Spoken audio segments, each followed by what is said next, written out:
Hello friends, welcome back to my YouTube channel arts students corner. तो फटाफट से हम लोग शुरू करते हैं। हमारा सेकंड सब टॉपिक है पीपल्स लीडर्स। हमारा बुक चल रहा है themes in Indian history part 3, उसका चैप्टर 4 चल रहा है Mahatma Gandhi and the nationalist movement, और थीम 13 हमारा हिस्ट्री का चल रहा है, क्लास 12 एनसीईआरटी हिस्ट्री। पढ़ लेते हैं अब हम लोग। अगर आपको अच्छा लगे तो लाइक कर दीजिएगा, ज़्यादा से ज़्यादा शेयर कीजिएगा और चैनल को सब्सक्राइब करना मत भूलिएगा। चलिए शुरू करते हैं। By 1922, Gandhiji had transformed Indian nationalism, thereby redeeming the promise he made in BHU speech of February 1916। 1922 तक गांधी जी ने भारतीय राष्ट्रवाद को एकदम परिवर्तित कर दिया और इस प्रकार फरवरी 1916 में बनारस हिंदू विश्वविद्यालय में अपने भाषण में किए गए वायदे को उन्होंने पूरा किया। It was no longer a movement of professionals and intellectuals. Now hundreds of thousands of peasants, workers and artisans also participated in it. अब यह व्यवसायिकों व बुद्धिजीवियों का ही आंदोलन नहीं रह गया था। अब हजारों की संख्या में किसानों, श्रमिकों और कारीगरों ने भी इसमें भाग लेना शुरू कर दिया। Many of them venerated Gandhi ji, referring to him as their Mahatma.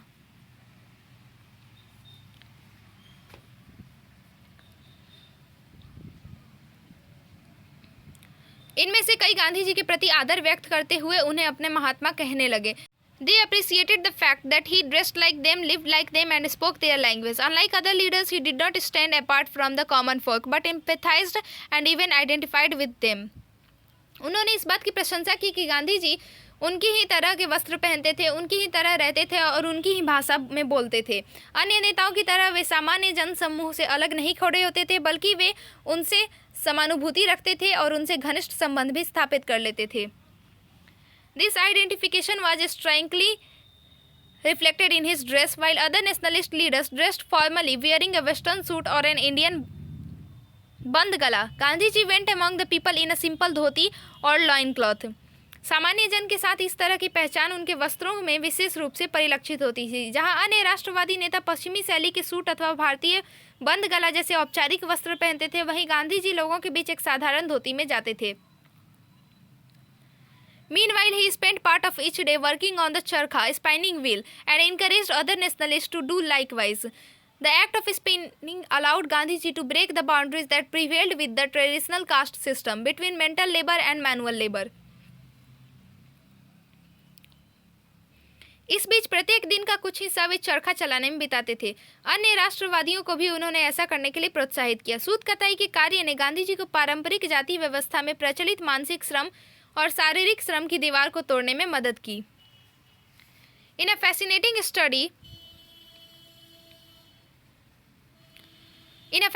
Study the historian Shahid Amin has traced the image of Mahatma Gandhi among the peasants of eastern Uttar Pradesh as conveyed by reports and rumors in the local press. When he traveled through the region in February 1921, Gandhi ji was received by adoring crowds everywhere. इतिहासकार शाहिद अमीन ने एक मंत्र मुक्त कर देने वाले अध्ययन में स्थानीय प्रेस द्वारा ज्ञात रिपोर्टों और अफवाहों के जरिए पूर्वी उत्तर प्रदेश के किसानों के मन में महात्मा गांधी जी की जो कल्पना थी उसे ढूंढ निकालने की कोशिश की है। फरवरी 1921 में जब वे इस क्षेत्र से गुजर रहे थे तो हर जगह भीड़ ने उनका बड़े प्यार से स्वागत किया। तो आगे पढ़ लेते हैं, आगे दिया हुआ है। This is how a Hindi newspaper in Gorakhpur reported the atmosphere during his speeches. तो उनके भाषणों के दौरान कैसा माहौल होता था, इस पर गोरखपुर के एक हिंदी समाचार पत्र में ने यह रिपोर्ट लिखी है। At Bhatni Gandhi ji address the local public and then the train started for Gorakhpur. Bhatni में गांधी जी ने स्थानीय जनता को संबोधित किया और इसके बाद ट्रेन गोरखपुर के लिए रवाना हो गई। There were not less than 15,000 to 20,000 people at Nunkhar, Deoria, Gauri Bazar, Chauri Chaura and Kusmi stations. Mahatma ji was very pleased to witness the scene at Kusmihi, as despite the fact that the station is in the middle of a jungle, there were not less than 10,000 people here.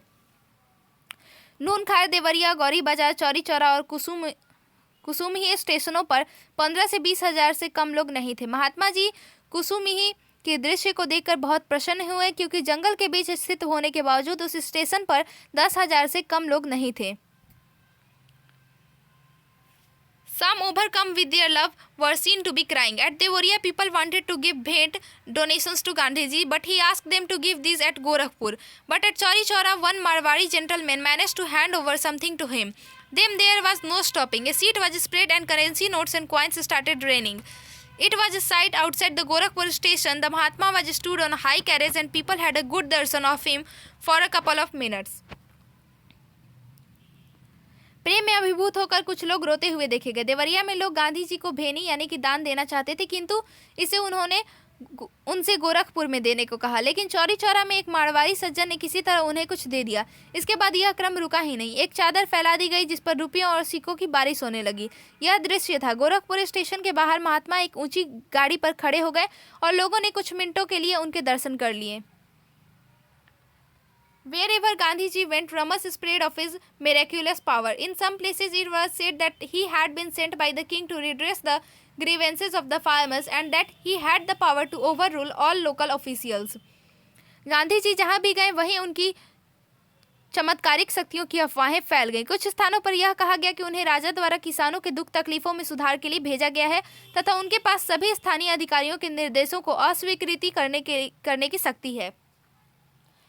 In other places, it was claimed that Gandhiji's power was superior to that the colonial rulers would flee the district. There were also stories reporting dire consequences for those who opposed him. Rumors spread of how villagers who criticized Gandhiji found their houses mysteriously falling apart or their crops failing.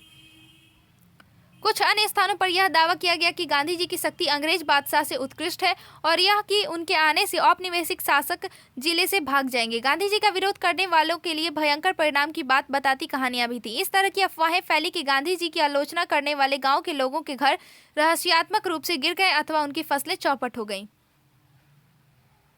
Known variously as Gandhi Baba, Gandhi Maharaj or simply Mahatma, Gandhiji appeared to the Indian peasant as a savior who would rescue them from high taxes and oppressive officials and restore dignity and autonomy to their lives. Gandhi बाबा, गांधी महाराज अथवा सामान्य महात्मा जैसे अलग अलग नामों से ज्ञात गांधी जी भारतीय किसान के लिए एक उद्धारक के समान थे जो उनकी ऊंची करों और दमनात्मक अधिकारियों से सुरक्षा करने वाले और उनके जीवन में मान मर्यादा और स्वायत्तता वापस लाने वाले थे।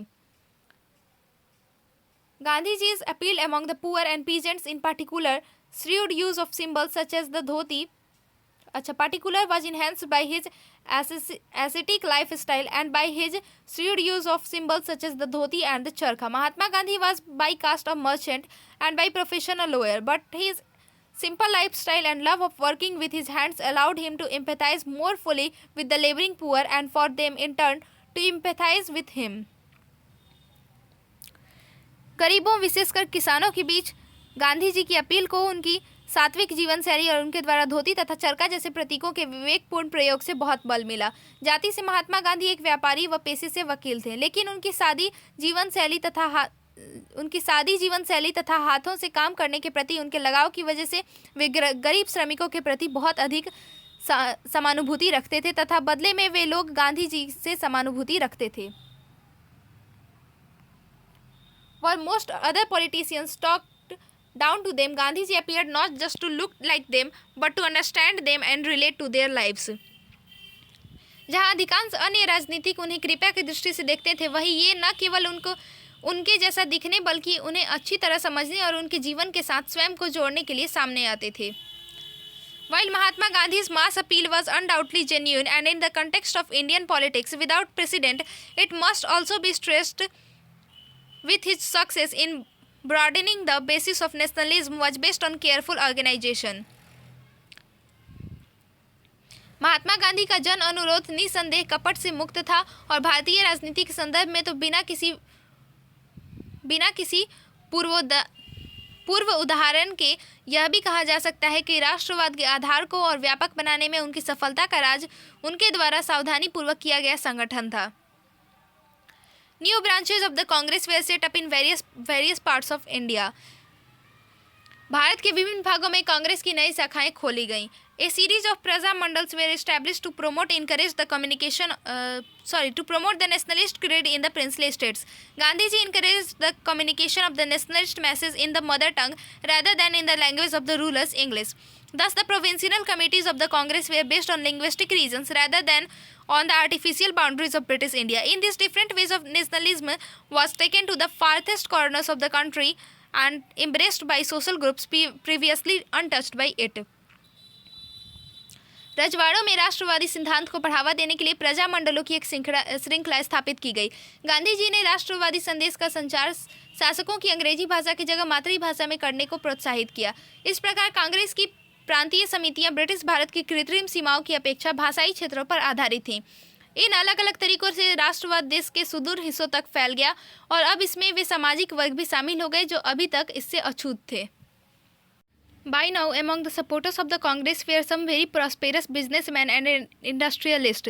Indian entrepreneurs were quick to recognize that in a free India, the favor enjoyed by their British competitors would come to an end. Some of these entrepreneurs, such as G.D. Birla, supported the national movement openly. Others did so tacitly. अब तक कांग्रेस के समर्थकों में कुछ बहुत ही समृद्ध व्यापारी और उद्योगपति शामिल हो गए थे। भारतीय उद्यमियों ने यह बात जल्दी ही समझ ली कि उनके अंग्रेज प्रतिद्वंदी आज जो लाभ पा रहे हैं, स्वतंत्र भारत में ये चीज़ें समाप्त हो जाएंगी। G.D. बिरला जैसे कुछ उद्यमियों ने राष्ट्रीय आंदोलन का खुला समर्थन किया, जबकि अन्य ने ऐसा मौन रूप से किया। Thus, among Gandhiji's admirers were both poor peasants and rich industrialists, although the reason why peasants followed Gandhiji were somewhat different from and perhaps opposed to the reason of the industrialist. तो इस प्रकार गांधी जी के प्रशंसकों में गरीब किसान और धनी उद्योगपति दोनों ही थे। हालांकि किसानों द्वारा गांधी जी का अनुकरण करने के कारण उद्योगपतियों के कारणों से कुछ भिन्न और संभवतः परस्पर विरोधी थे। While Mahatma Gandhi's own role was vital, the growth of what we might call Gandhian nationalism also depended to a very substantial extent on his followers. हालांकि महात्मा गांधी की स्वयं बहुत महत्वपूर्ण भूमिका थी, लेकिन गांधीवादी राष्ट्रवाद का विकास बहुत हद तक उनके अनुयायियों पर निर्भर करता था। Between 1917 and 1922, a group of highly talented Indians attached themselves to the Gandhiji. They included Mahadev Desai, Vallabhbhai Patel, J.B. Kripalani, Subhash Chandra Bose, Abdul Kalam Azad, Jawaharlal Nehru, Sarojini Naidu, Govind Ballabh Pant and C Rajagopalachari. 1917 और 1922 के बीच भारतीयों के एक बहुत ही प्रतिभाशाली वर्ग ने स्वयं को गांधी जी से जोड़ लिया। इनमें महादेव देसाई, वल्लभ भाई पटेल, J.B. कृपलानी, सुभाष चंद्र बोस, अब्दुल कलाम आज़ाद, जवाहरलाल नेहरू, सरोजनी नायडू, गोविंद बल्लभ पंत और सी राजगोपालाचारी शामिल थे। Notably, these close associates of Gandhiji came from different regions as well as different religious traditions. In turn, they inspired countless other Indians to join the Congress and work on it. Gandhi ji की ये घनिष्ठ सहयोगी विशेष रूप से भिन्न भिन्न क्षेत्रों के साथ ही भिन्न भिन्न धार्मिक परंपराओं से आए थे। इसके बाद उन्होंने अनगिनत अन्य भारतीयों को कांग्रेस में शामिल होने और इसके लिए काम करने के लिए प्रेरित किया। Mahatma Gandhi was released from prison in February 1924 and now chose to devote his attention to the promotion of homespun cloth, khadi, and the abolition of untouchability. Mahatma Gandhi फरवरी 1924 में जेल से रिहा हो गए और अब उन्होंने अपना ध्यान घर में बुने कपड़ों, खादी को बढ़ावा देने तथा छुआछूत को समाप्त करने पर लगाया। For Gandhi ji was as much a social reformer as he was a politician. He believed that in order to be worthy of freedom, Indians had to get rid of social evils such as child marriage and untouchability. Gandhi ji राजनीतिक जितने थे उतने ही वे समाज सुधारक थे। उनका विश्वास था कि स्वतंत्रता के योग्य बनने के लिए भारतीयों को बाल विवाह और छुआछूत जैसी सामाजिक बुराइयों से मुक्त होना पड़ेगा। Indians of one faith had also to cultivate a genuine tolerance of Indians of another. Hence, his emphasis on Hindu-Muslim harmony. Meanwhile, on the economic fronts, Indians had to learn to become self-reliant. Hence, his stress on the significance of wearing khadi rather than mill-made cloth imported from overseas. उनका विश्वास था कि ये तो मैंने बता ही दिया, एक मत के भारतीयों को दूसरे मत के भारतीयों के लिए सच्चा संयम लाना होगा और इस प्रकार उन्होंने हिंदू मुसलमानों के बीच सौहार्द पर बल दिया। इसी तरह आर्थिक स्तर पर भारतीयों को स्वावलंबी बनाना सीखना होगा। ऐसा करके उन्होंने समुद्र पार से आयातित मिल में बने वस्त्रों के स्थान पर खादी पहनने की महत्ता पर जोर डाला। The Salt Satyagrah, a case study. For several years after the non-cooperation movement ended, Mahatma Gandhi focused on his social reform work. In 1928, however, he began to think of re-entering politics. असहयोग आंदोलन समाप्त होने के कई वर्ष बाद तक महात्मा गांधी ने अपने को समाज सुधार कार्यों पर केंद्रित रखा। 1928 में उन्होंने पुनः राजनीति में प्रवेश करने का सोचा। हाँ, टॉपिक का मतलब मैंने नहीं बताया। द साल्ट सत्याग्रह यानी कि नमक सत्याग्रह एक केस स्टडी, उसके बारे में हम लोग पढ़ रहे हैं, नज़दीक से एक नज़र डालते हैं उस पर। That year, there was an all India campaign in opposition to the all white Simon Commission sent from England to inquire into conditions in the colony. Gandhiji did not himself participate in this movement, although he gave it his blessings, as he also did to a peasant satyagrah in Bardoli in the same year. उस वर्ष सभी श्वेत सदस्यों वाले Simon commission, जो कि उपनिवेश की स्थितियों की जांच पड़ताल के लिए इंग्लैंड से भेजा गया था, के विरुद्ध अखिल भारतीय अभियान चलाया जा रहा था। गांधी जी ने स्वयं इस आंदोलन में भाग नहीं लिया था, पर उन्होंने इस आंदोलन को अपना आशीर्वाद दिया था तथा इसी वर्ष बारदोली में होने वाले एक किसान सत्याग्रह के साथ भी उन्होंने ऐसा किया था। In the end of December 1929, the Congress held its annual session in the city of Lahore. 1929 में दिसंबर के अंत में कांग्रेस ने अपना वार्षिक अधिवेशन लाहौर शहर में किया. The meeting was significant for the two things: the election of Jawaharlal Nehru as president, signifying the passing of the baton of leadership to the younger generation, and the proclamation of commitment to पूर्ण स्वराज और complete independence. यह अधिवेशन दो दृष्टियों से महत्वपूर्ण था. जवाहरलाल नेहरू का अध्यक्ष के रूप में चुनाव, जो युवा पीढ़ी को नेतृत्व की छड़ी सौंपने का प्रतीक था, और पूर्ण स्वराज अथवा पूर्ण स्वतंत्रता की उद्घोषणा.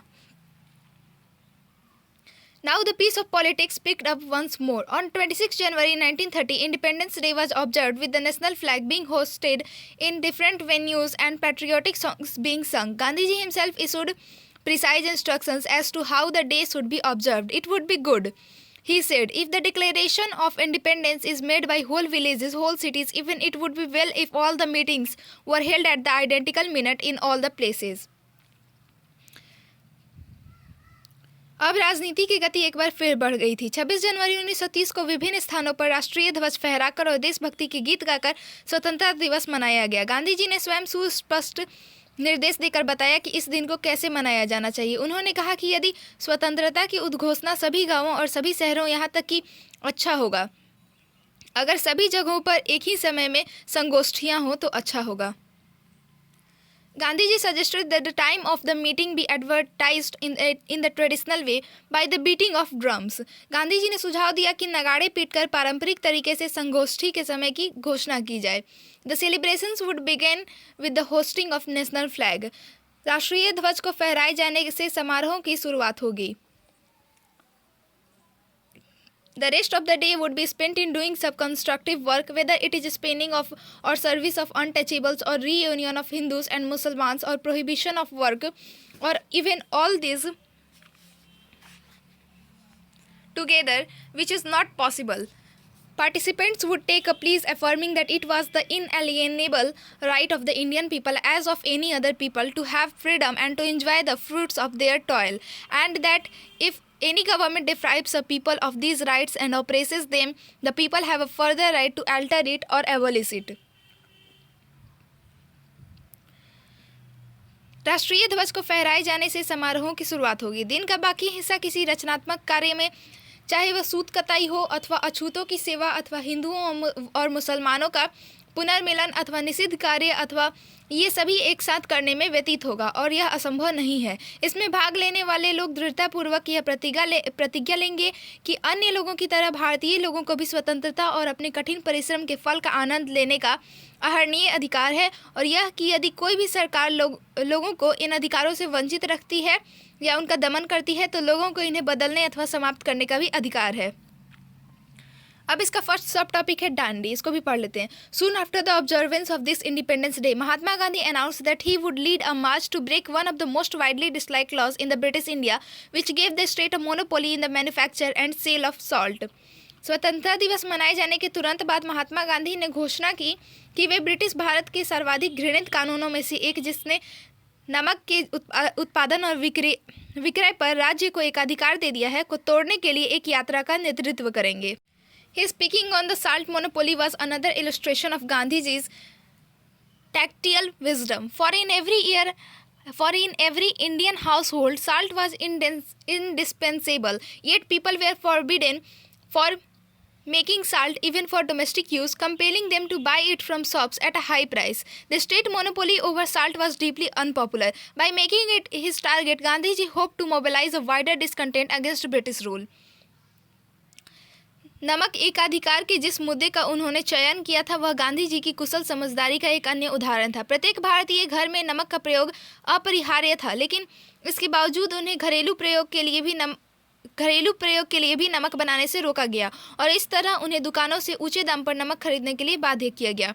नमक पर राज्य का एकाधिपत्य बहुत अलोकप्रिय था। इसी को निशाना बनाते हुए गांधी जी अंग्रेजी शासन के खिलाफ व्यापक असंतोष को संगठित करने की सोच रहे थे। नीचे एक फिगर दिया गया है दांडी मार्च का, वो आप लोग देख सकते हैं। महात्मा गांधी आप लोग को दिख रहे होंगे बीच में। Where most Indians understood the significance of Gandhi's challenge, the British Raj apparently did not. अधिकांश भारतीयों को गांधी जी की इस चुनौती का महत्व समझ आ गया था, किंतु अंग्रेजी राज को नहीं। Although Gandhiji had given advance notice of his salt march to the Viceroy Lord Irwin, Irwin failed to grasp the significance of the action. हालांकि गांधी जी ने अपनी नमक यात्रा की पूर्व सूचना वायसराय लॉर्ड इरविन को दे दी थी, किंतु इरविन उनकी इस कार्यवाही के महत्व को ना समझ सके। On 12 March 1930, Gandhiji began walking from his ashram at Sabarmati towards the ocean. He reached his destination 3 weeks later, making a fistful of salt as he did, and thereby making himself a criminal in the eyes of the law. Meanwhile, parallel salt marches were being conducted in other parts of the country. 12 मार्च 1930 को गांधी जी ने साबरमती में अपने आश्रम से समुद्र की ओर चलना शुरू किया। 3 हफ्तों बाद वे अपने गंतव्य स्थान पर पहुंचे। वहां उन्होंने मुट्ठी भर नमक बनाकर स्वयं को कानून की निगाह में अपराधी बना दिया। इसी बीच देश के अन्य भागों में समांतर नमक यात्राएं आयोजित की गईं। नीचे एक बॉक्स में दिया गया वाइल्ड द साल्ट सत्याग्रह, ये आप लोग देख लीजिएगा। महात्मा गांधी ने लिखा था, कुछ उसी का आंसर दिया गया है, तो ये आप लोग खुद से पढ़िएगा।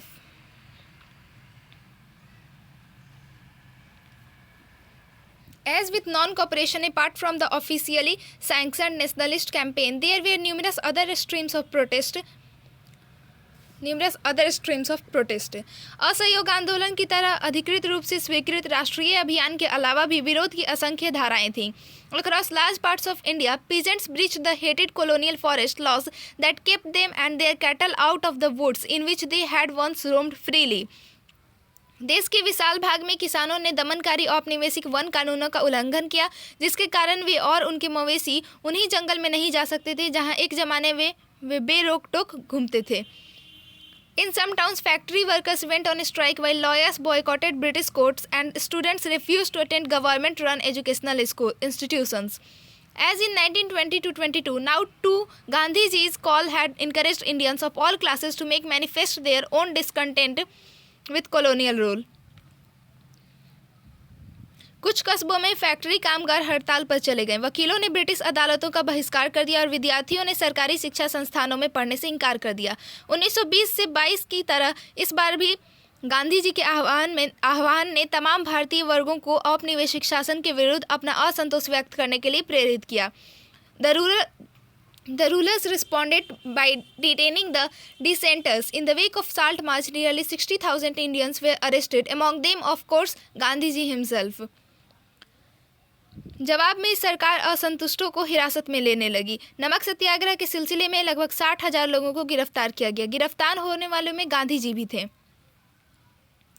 The progress of Gandhiji's march to the seashore can be traced from the secret reports filed by the police officials deputed to monitor his movements.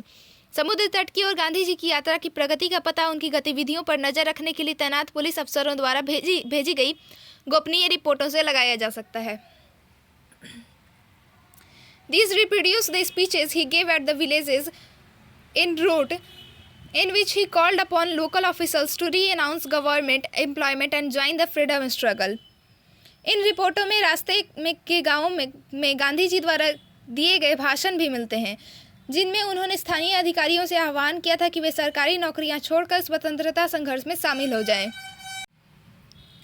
In one village, Vasna, Gandhiji told the upper caste that if you are out for Swaraj, you must serve untouchables. वासना नामक गांव में गांधी जी ने ऊंची जाति वालों को संबोधित करते हुए कहा कि यदि आप स्वराज के हक में हैं और आवाज़ उठाते हैं तो आपको अछूतों की सेवा करनी पड़ेगी। You won't get Swaraj merely by the repeal of the salt taxes और अदर टैक्सेज। सिर्फ नमक कर या अन्य करों को के खत्म हो जाने से आपको स्वराज नहीं मिल जाएगा. For Swaraj you must make amends for the wrongs which you did to the untouchables. For Swaraj Hindu, Muslims, Parsis and Sikhs will have to unite. Swaraj के लिए आपको अपनी उन गलतियों का प्रायश्चित करना होगा जो आपने अछूतों के साथ की है. स्वराज के लिए हिंदू, मुस्लिम, पारसी और सिख सबको एकजुट होना पड़ेगा. These are the steps towards Swaraj. The police spies reported that Gandhi's meetings were very well attended by villagers of all castes and by women as well as men. They observed that thousands of volunteers were flocking to the nationalist cause. Swaraj तो हाँ, ये स्वराज की सीढ़ियाँ हैं. Police के जासूसों ने अपनी रिपोर्टों में लिखा था कि गांधी जी की सभाओं में तमाम जातियों के औरत मर्द शामिल हो रहे थे. उनका कहना था कि हजारों वॉलंटियर राष्ट्रवादी उद्देश्य के लिए सामने आ रहे थे. Among them were many officials who had resigned from their post with the colonial government. Writing to the government, the district superintendent of police remarked, "Mr. Gandhi appeared calm and collected. He is gathering more strength as he proceeds." उनमें से बहुत सारे ऐसे सरकारी अफसर थे जिन्होंने औपनिवेशिक शासन में अपने पदों से इस्तीफे दे दिए थे. सरकार को भेजी अपनी रिपोर्ट में जिला पुलिस सुप्रिटेंडेंट यानी कि पुलिस अधीक्षक ने लिखा था कि श्री गांधी शांत और निश्चित दिखाई दिए. वे जैसे जैसे आगे बढ़ रहे हैं उनकी ताकत बढ़ती जा रही है. The process of the Salt March can also be traced from another source, the American news magazine Time. नमक यात्रा की प्रगति को एक और स्रोत से भी समझा जा सकता है. अमेरिकी समाचार पत्रिका टाइम को गांधी जी की कदाकाठी पर हंसी आती थी. This to begin with scorned at Gandhiji's looks, writing the disdain of his spindly frame and his spidery loins. Thus, in its first report on the march, Time was deeply skeptical and Salt March reaching its destination. It claimed that Gandhiji sank to the ground at the end of the second day's walking. The magazine did not believe that the emaciated saint would be physically able to go much further. But within a week, it had changed its mind. तो पत्रिका ने उनके तकुए जैसे शरीर और मकड़ी जैसे पेड़ों का खूब मजाक उड़ाया. इस यात्रा के बारे में अपनी पहली रिपोर्ट में ही टाइम ने नमक यात्रा के मंजिल तक पहुंचने पर अपनी गहरी शंका व्यक्त कर दी थी. उसने दावा किया कि दूसरे दिन पैदल चलने के बाद गांधी जी जमीन पर पसर जाएंगे. पत्रिका को इस बात पर विश्वास नहीं था कि इस मरियल साधु के शरीर में आगे जाने की ताकत बची है. लेकिन एक हफ्ते में ही पत्रिका की सोच बदल गई. The massive popular following that the March had garnered, wrote Time, had made the British rulers desperately anxious. Time ने लिखा कि इस यात्रा को जो भारी जन समर्थन मिल रहा है उसने शासकों को गहरे तौर पर बेचैन कर दिया है. Gandhi ji himself they now saluted as a saint and a statesman who was using Christian acts as a weapon against men and Christian beliefs. अब वे भी गांधी जी को ऐसा साधु और राजनेता कहकर सलामी देने लगे जो ईसाई धर्मावलंबियों के खिलाफ ईसाई तरीकों का हथियार के रूप में इस्तेमाल कर रहा है. अब है 3.2 डायलॉग्स यानी कि संवाद. इसको हम लोग पढ़ेंगे नेक्स्ट वीडियो में. नेक्स्ट वीडियो को शुरू करेंगे यहीं से. तो तब तक के लिए स्टे ट्यून्ड. अगर आपको अच्छा लगा हो तो लाइक कर दीजिएगा, ज़्यादा से ज़्यादा शेयर कीजिएगा इस वीडियो को और चैनल को सब्सक्राइब करना मत भूलिएगा. Thank you for watching the video. मिलते हैं नेक्स्ट वीडियो में.